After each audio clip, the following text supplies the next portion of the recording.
Salut à tous, bienvenue à la chaîne Apprendre le portugais avec Guilherme. Moi je m'appelle Guilherme, je suis lusophone natif et dans cette chaîne vous aurez l'opportunité d'apprendre le portugais d'une manière simple et efficace. Donc c'est parti. Pour la première leçon, j'ai choisi les possessifs, les adjectifs possessifs. Donc on va voir comment ça se fait ça en portugais. Donc, c'est parti. Pour la première personne, on a en français mon, ma, me, qui ça donne en portugais meu, minha, meus, minhas. Donc, on va voir ça dans des exemples. Premier exemple. Mon chien est sorti. Mon chien est sorti. Qui ça donne en portugais meu cachorro saiu. Meu cachorro saiu. Donc, ici, c'est la même chose qu'en français, hein. On a la chose ou la personne qui est entre guillemets possédée. Dans cette phrase, c'est le chien, au cachorro en portugais. C'est un mot masculin, donc on fait l'accord. Mon en français, meu en portugais. Pour un mot féminin, comme dans le deuxième exemple, ma mère travaille dans un magasin. Ma mère travaille dans un magasin, on fait l'accord. Minha mãe trabalha em uma loja. Minha mãe trabalha em uma loja. Le mot mère en portugais, c'est mãe, donc c'est un mot féminin, donc on fait l'accord. Minha, ma mère, minha mãe trabalha em uma loja. Pour le pluriel, on a une différence parce qu'en français, peu importe si le mot est masculin ou féminin, on met toujours me. Par contre, en portugais, on doit aussi faire l'accord. Donc, dans le premier exemple, on a mes parents sont arrivés hier. Meus pais chegaram ontem. Meus pais chegaram ontem. Donc, le mot meus exprime la possession d'une chose ou d'une personne pluriel masculin. Pais, en portugais, c'est un mot pluriel masculin. Donc, on fait l'accord meus. Par contre, dans le deuxième exemple, on a mes amies sont très belles. Mes amies sont très belles. Ce sont des femmes. Minhas amigas são muito bonitas. Minhas amigas são muito bonitas. Le mot amigas, en portugais, c'est féminin, comme en français, hein. Donc, on fait l'accord. Minhas. Meus, minhas. Minhas amigas são muito bonitas. Donc, c'est ça la différence par rapport au français. On a deux possesseurs au pluriel, qu'en français, on a qu'un, mais en portugais, on a meus, minhas. Pour la deuxième personne, en français, on a ton, ta, te. En portugais, on a teu, tua, teus, tuas.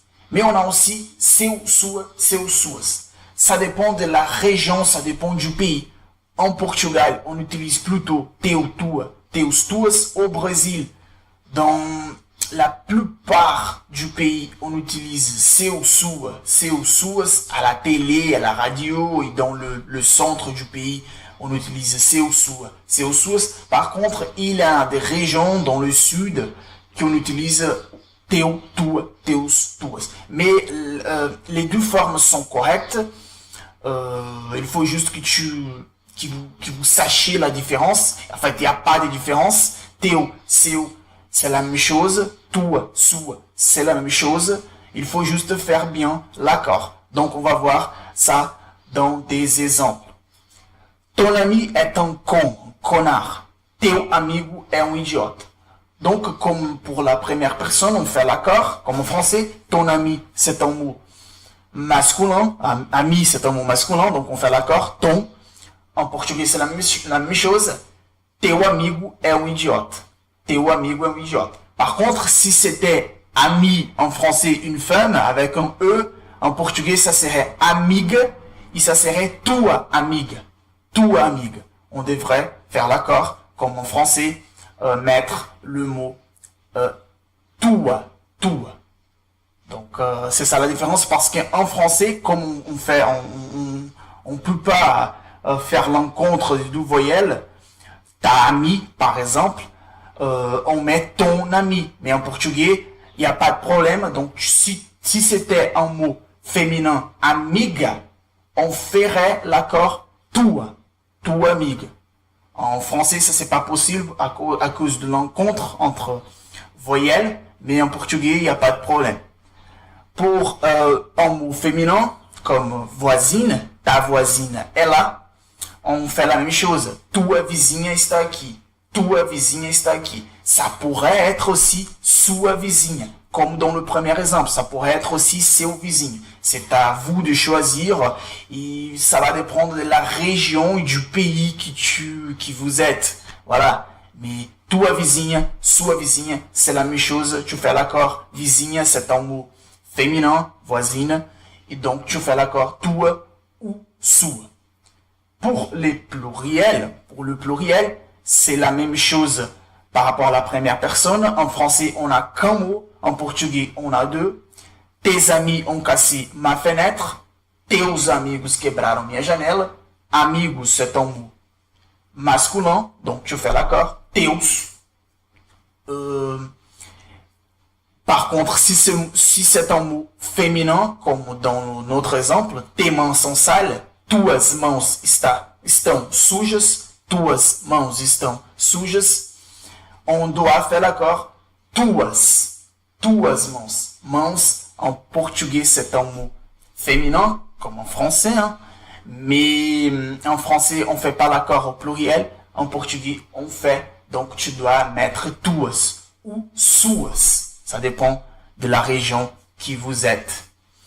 Donc, j'ai mis autres 4 exemples avec les mots seu, sua, suas, mais c'est la même chose, comme j'ai dit, ça dépend de la région, mais c'est la même règle. Ton copain est très beau, seu namorado é muito bonito, ou teu namorado é muito bonito, c'est la même chose.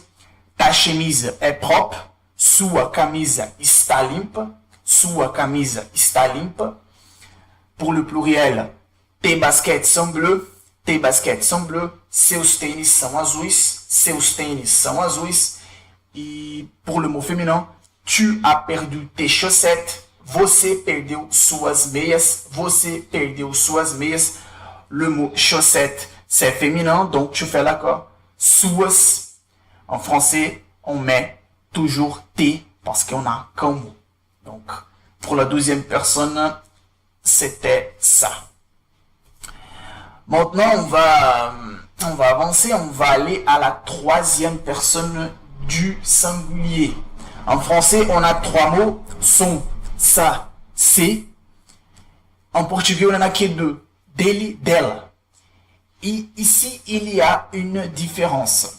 Pourquoi? On va voir le premier exemple et après j'explique. Donc en français, on a une phrase. Juan est en colère car j'ai cassé son portable. Juan est en colère car j'ai cassé son portable. Juan está bravo porque eu quebrei o celular dele.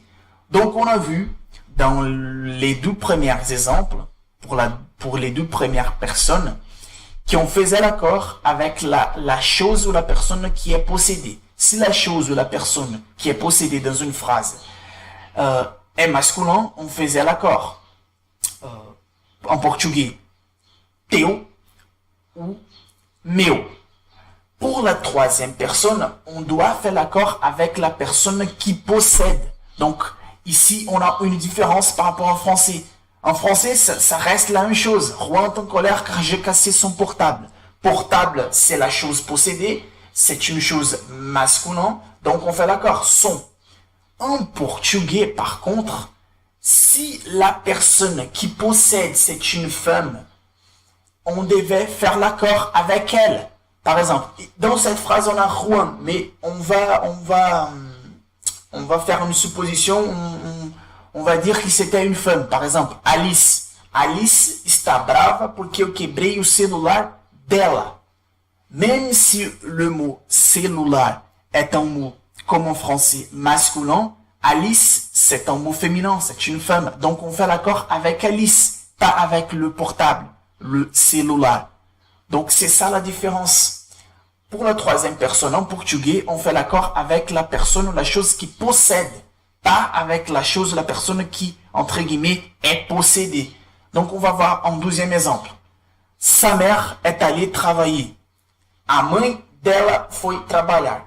Donc, ici, en français, peu importe si c'est une fille ou un garçon qui a une mère. Le fait qu'on parle d'une mère, on sait que c'est un mot féminin.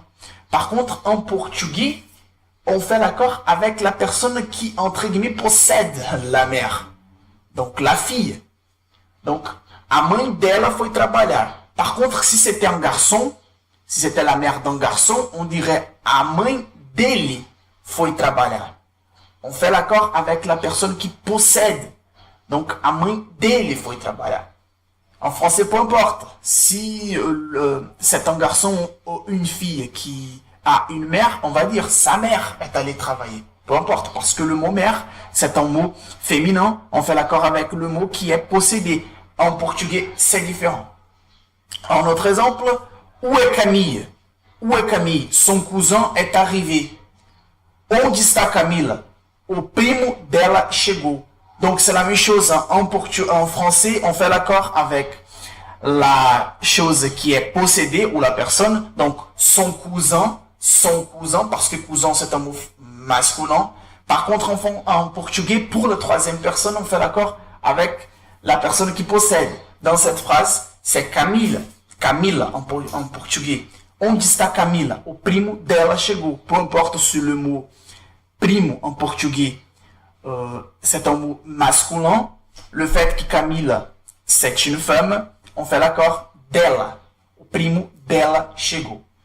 Un autre exemple, mon père travaille avec sa fille. Meu pai trabalha com a filha dele. Meu pai trabalha com a filha dele. Donc c'est la même chose. Père, c'est un mot masculin, donc on fait l'accord. Filha dele, pas filha dela, parce que dele fait l'accord avec le mot pai.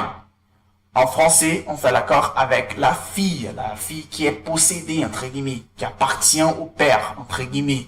Mon père travaille avec sa fille. Donc, en portugais, meu pai trabalha com a filha dele. Ça change pour la troisième personne. Pour le pluriel, c'est la même chose. En français, on a le mot c'est, il est avec ses amis. Par contre, en portugais, comme on fait l'accord avec la personne qui possède, on met dele aussi. Ele está com os amigos dele. Même si le mot amigos, c'est un mot pluriel, le fait que c'est un homme qui possède, entre guillemets, les amis, ou os amigos, on fait l'accord avec lui. Donc, on dit dele. Ele está com os amigos dele. Ele está com os amigos dele. Même si le mot amigos, c'est un mot pluriel. Pour le féminin, c'est la même chose. Ma mère a cassé ses jambes. Minha mãe quebrou as pernas dela. On fait l'accord. Mère, c'est un mot féminin. Donc, on fait l'accord dela. Minha mãe quebrou as pernas dela. On n'utilise pas des pluriels ici parce que le mot qui possède, c'est un mot singulier. Donc, on va mettre dele ou dela. C'est ça qui ça change. C'est pour ça qu'en français, on a 3 mots. Et en portugais, on n'en a que 2. Dele, dela.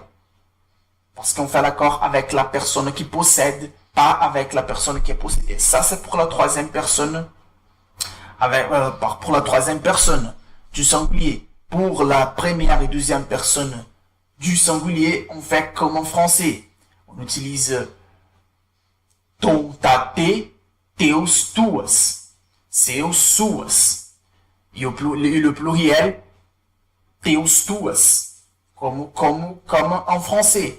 La seule différence, c'est que pour le pluriel, on fait l'accord masculin-féminin. En français, on fait pas. Mais on fait toujours l'accord avec la chose qui est possédée. Pour la troisième personne, ça change, comme on vient de voir. Donc voilà, c'est parti c'est fini pour cette première vidéo, pour la première partie, parce qu'on aura une deuxième partie. On va voir les adjectifs possessifs au pluriel. Donc, si vous